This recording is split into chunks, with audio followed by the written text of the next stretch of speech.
ሕይወት አይገመቴ ነች።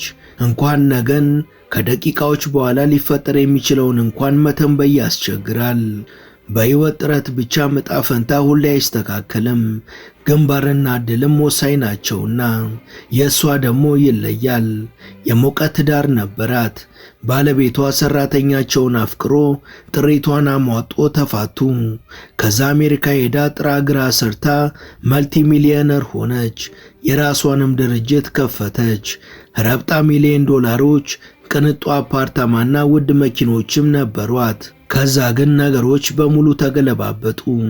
በሰው ሀገር ለዛውም ለብዙ ዘመናት ጥሬ ግሬ ከሰራው በኋላ ጊዜንና ወጣትነቴንም ከሰዋው በኋላ ከልጆቼና ከቤተሰቤ ርቄ አሁን ያ የለፋውለት ነገር ሁሉ የለም ትላለች ልብ በሚነኩ ቃላት።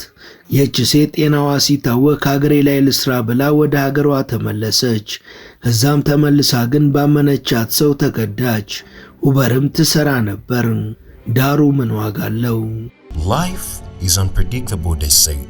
We all love hearing stories about people who began with a very little and climbed up to be really rich. But how often do we think about the opposite? This woman was a millionaire, but today she's a very poor woman.